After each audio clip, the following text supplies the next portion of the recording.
It's the final week of this year's Giro d'Italia 2025 and the most exciting moment of this annual 3-week cycling ultramarathon. Has this year's race already been unquestionably decided, or will there be drama in the high mountains of Trentino Alto Adige, Lombardy, Piedmont, or Valle d'Aosta? All will be revealed as the race comes to its conclusion on the streets of Rome for the final stage on Sunday, June the 1st. Fascinating people with stories to share, fabulous wines and the best local foods to accompany them, and beautiful places to discover and visit. All of this and more on Wine, Food and Travel with me, Marc Millon, on the Italian Wine Podcast. Join me for a new episode every Tuesday. Welcome to Wine, Food and Travel with me, Marc Millon, on the Italian Wine Podcast. It's the final week of this year's Giro d'Italia 2025 and the most exciting moment of this annual 3-week cycling ultramarathon. As the cyclists try to recover after the rigors of 15 days in the saddle with a well-earned rest day, the race now moves to the highest mountains of Trentino Alto Adige, Lombardy, Piedmont, and Valle d'Aosta. It will be in this oxygen-starved and rarefied atmosphere, sometimes literally above the clouds, that the eventual winner of the Maglia Rosa will be decided.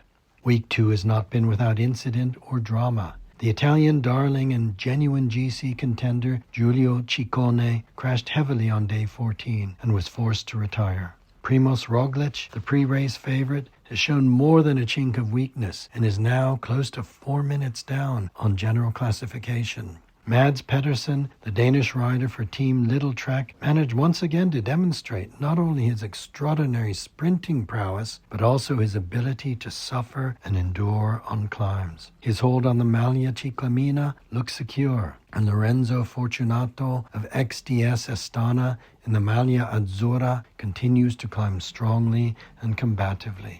The main prize, of course, is the Maglia Rosa, the pink jersey. It was snatched unexpectedly on day 9 by the young Mexican Isaac Del Toro of the UAE Team Emirates when he escaped on the slippery, dusty Strade Bianche of the Val d'Orcia for a dramatic mano-a-mano finish in Siena's Piazza del Campo. In spite of a heavy crash, he was still in pink on day 14, the wine stage that ended in Nova Gorica in Slovenia, though he humbly acknowledged the role of luck.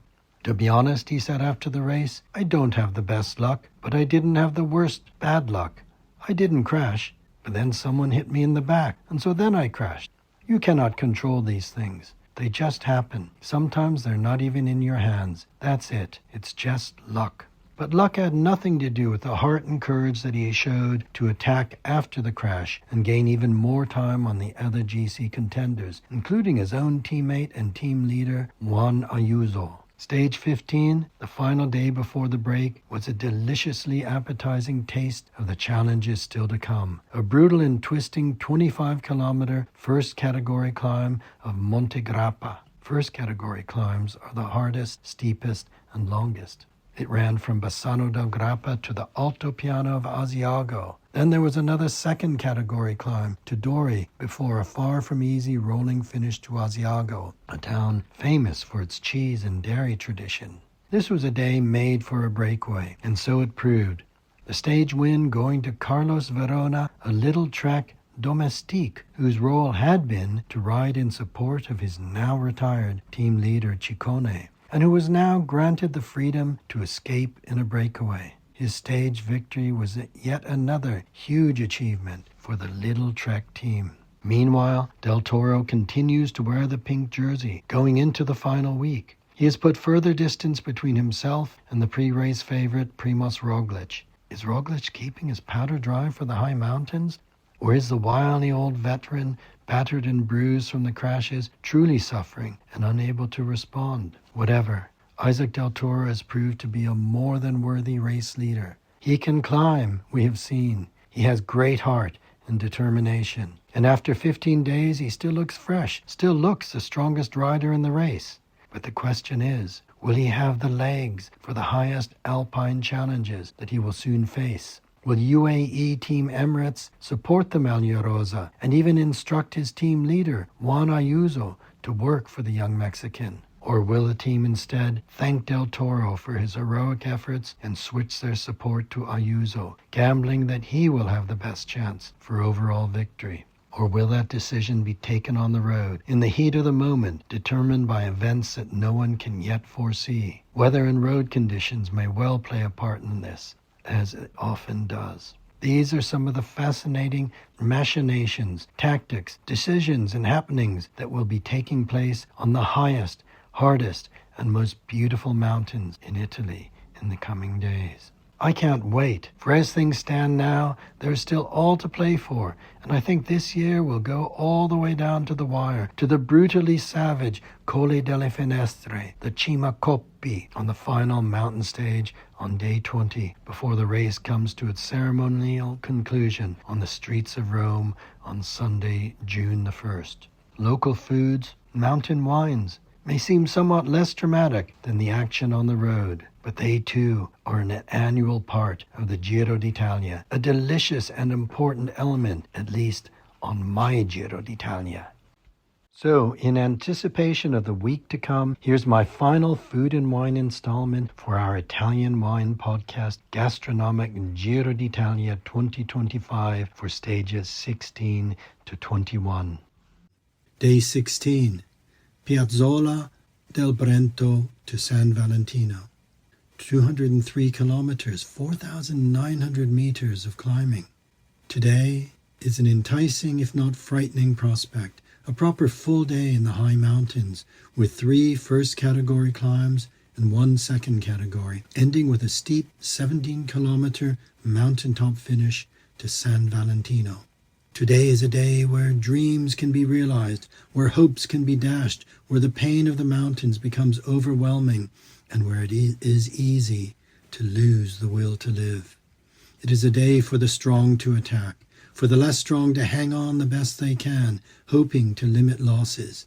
It is a day potentially when a race can be won or lost.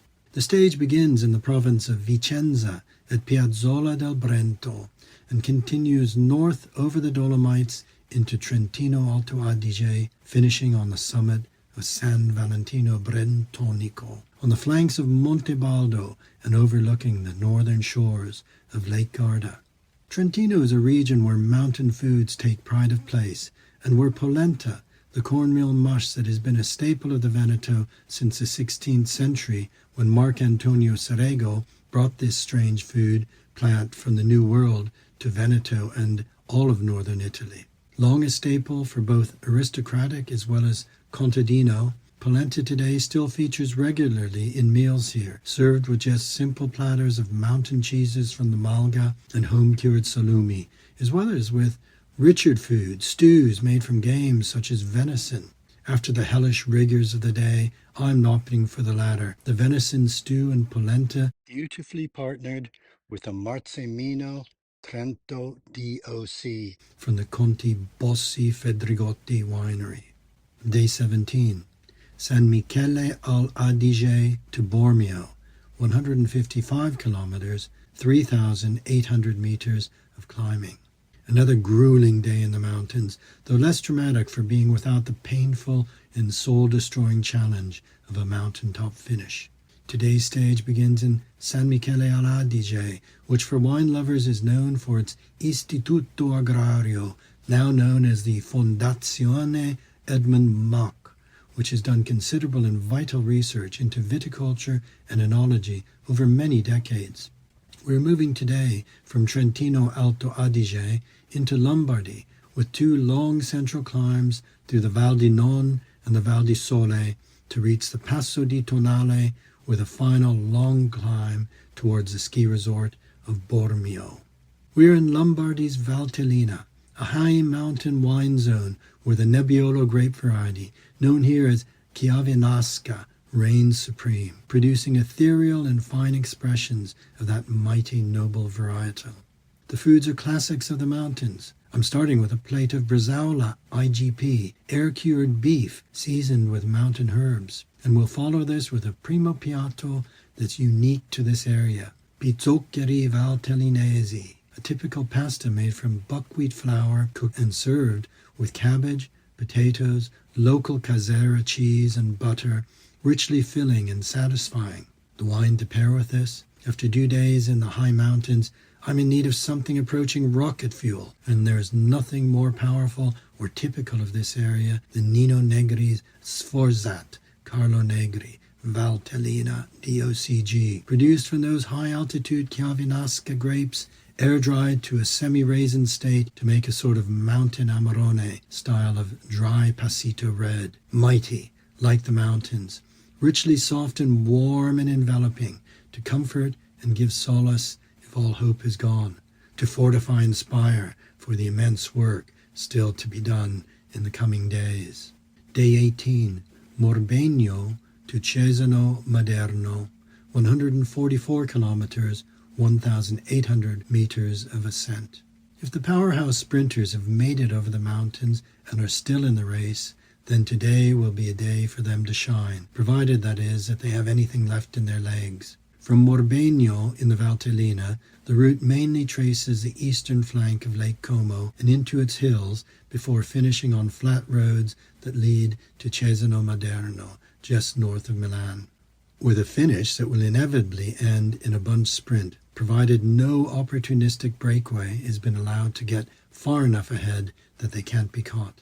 In such situations, as the bunch bears down relentlessly on a small, intrepid group, it is as if there's a scent of blood in the air, the lead riders desperate to hang on to their lead, having toiled so hard and bravely all day, the chasers relentlessly upping the pace, especially when they first gain visual sight. There is drama and excitement. Inevitably, we spectators salute the courage of the breakaways and will them to hold out, to defy the odds, with one of them, it doesn't matter who, managing to sneak a stage win. Today may have been a return to easier terrain, but there is still much work to be done in the few days that remain, including 2 of the most challenging and hardest stages still to come in the mountains. This means that robust and nourishing food is what is required, such as cazola, a rib-sticking stew of cabbage, pork ribs, trotters, sausage and pork rind, served, of course, with what else? Polenta, that ever-present staple of northern Italy. A hearty red wine to accompany this piggy feast? No, I'm going to cut all that rustic fat and richness with one of the most elegant of all Italian wines, Berlucchi's Franciacorta Palazzolana Extreme Extra Brut from 100% Pinot Nero and aged for no less than 9 years on the lees, a wine that combines both power and extreme elegance, and which will reinvigorate tired legs, tired hearts, tired minds in anticipation of the terrors of the highest mountains that are to follow. Day 19, Biella to Champoluc, 166 kilometers and 4,950 meters of climbing. From Biella in Piedmont, today's route has no less than 5 brutal climbs before the finish at Champoluc, one of the main ski resorts of Valle d'Aosta, located in the heart of Monte Rosa. The climbing begins almost from the off, and there is opportunity after opportunity to attack, to try and break the spirit of your nearest contenders as the drama continues on the highest slopes of the Italian Alps. Will a leading contender suddenly show a chink of weakness, perhaps falter, and have to depend on his loyal domestiques to shelter and encourage and pace him up the climbs, hoping to minimize losses? Or will somebody make an unexpected attack, timing it at just the right moment to break away, gain time, and destroy the dreams of those whose legs simply can't respond? We will see. The finish at Champoluc provides the opportunity to enjoy a simple meal that is the specialty of Valle d'Aosta, la fonduta alla valdostana, Italian fondue made with creamy mountain fontina cheese, milk, maybe egg yolk, sometimes served over simply boiled potatoes, or perhaps with steamed vegetables and plenty of crusty bread. The wine, knowing that tomorrow is the toughest stage of all, the Cima Coppi. I'm opting for a Prié Blanc from the Cave Coopérative de Morgex and de la Salle, from grapes grown on some of the highest vineyards in Europe. resulting in a wine that is light, delicate, almost ethereal, a wine to drink, knowing that tomorrow you will be cycling with your head in the clouds. Day 20, Durrës to Sestriere, 205 kilometers, 4,500 meters of climbing. Will the race already be won by now? The Maglia Rosa virtually out of reach, save for a truly disastrous day in the mountains? I somehow doubt it, because a penultimate day as hard as this one can bring any number of upsets, changes of position, drama, and tears. For stage 20 includes this year's Cima Coppi, named after the famous Italian cycling legend Fausto Coppi, which means that the penultimate climb of the day, the brutal Colle delle Finestre, will ascend to the highest point of the Giro d'Italia 2025, a dizzying and oxygen-starved 2,178 meters above sea level. Whoever passes over the Cima Coppi first gains vital extra points in the mountain classification, the Maglia Azzurra, adding a further element of intrigue should that award still be hanging in the balance. The Colle delle Finestre is 18 kilometers long, and the last 9 kilometers are an unpaved road that includes 29 switchbacks over just 4 kilometers. Could the Giro d'Italia 2025 be won on these grueling high-altitude Strada Bianca slopes? It is certainly possible. The day's finish is in the ski resort of Sestriere, back again in the region of Piedmont. The rigors of the race will now be all but over. The victor surely decided. The final day in Rome, something of a procession with little chance of GC positions changing.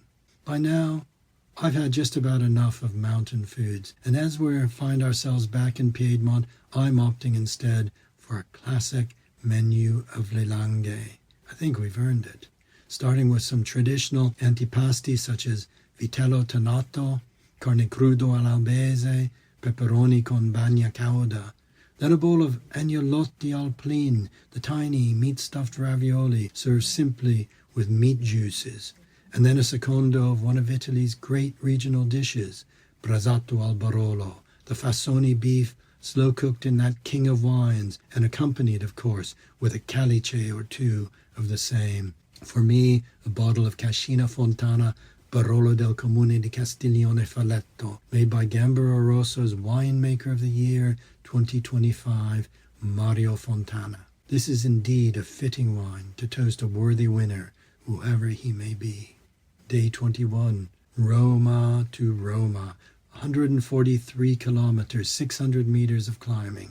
Today will be the final day of this year's Giro d'Italia, after 3 grueling weeks that started in Albania and which have moved from the deepest south to the highest mountains of the north. For those cyclists who have survived the ordeal, there is something of a D-mob happy feel amongst the peloton. No one taking today overly seriously. Mind, it's not all fun and games, for the sprinters and their teams will be hoping for one last chance of glory by snatching a final stage win on the streets of Rome in front of thousands of adoring fans. With GC general classification and the Maglia Rosa all but wrapped up by now, the victor and his team should be able to relax a bit and simply ensure that there are no crashes or mishaps as the route heads first to the sea, then comes back to Rome to follow 8 circuits along a route that allows the world to see some of Rome's most famous and greatest monuments.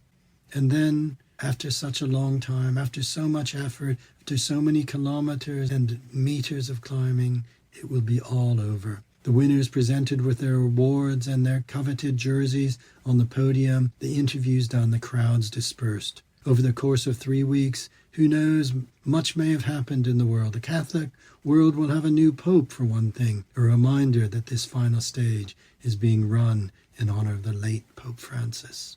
Time then for just one final meal. I'm craving pasta, of course, and will opt for a trice of classic Roman specialties, cacio e pepe, carbonara, and amatriciana, served with copious quantities of frascati, made by the Principi Pallavicini, a family wine estate who themselves can boast their own pope as well as cardinals, and who still make wines that find their way to the Vatican. This podcast, of course, is a preview of the final week to come. Right now, as I look into my crystal ball to foresee the future, More sure of the wines, the foods, than the eventual victors, the outcome of the Giro is still very much in the lap of the gods, dependent not only on the skill, grit, determination, and power of the individual riders and their teams, but also on such vagaries as mechanical failures, crashes, and the weather. Will it snow in the high mountains this year, as it has done in previous years, neutering the potentially outcome-deciding Cima Coppi stage? Will there be wet and slippery roads, making twisting alpine descents something of a dangerously slick lottery? What is certain is that this year's Giro d'Italia will be won and lost in the days to come, and we will just have to wait and watch to know who will be wearing the Maglia Rosa in Rome after the final stage, as well as who will be donning the Maglia Ciclamina and the Maglia Azzurra. Whatever the outcome, the Giro d'Italia is always a great national spectacle that takes us on a spectacular and breathtaking journey all across Italy, from the deep south to the northern reaches of the highest Alps and Dolomites, across regions each not only with their own cycling challenges, but also with their own histories, cultures, stories, and of course foods and wines. I hope you've enjoyed my Giro preview podcasts, and that in future years they will have encouraged you to follow and enjoy what I think is the greatest national cycling spectacle on our planet, the Giro d'Italia. We hope today's episode of Wine, Food and Travel with me, Marc Millon, on the Italian Wine Podcast has transported you to somewhere special. Please remember to like, share and subscribe wherever you get your pods. Likewise, you can visit us at italianwinepodcast.com. Until next time, chin chin.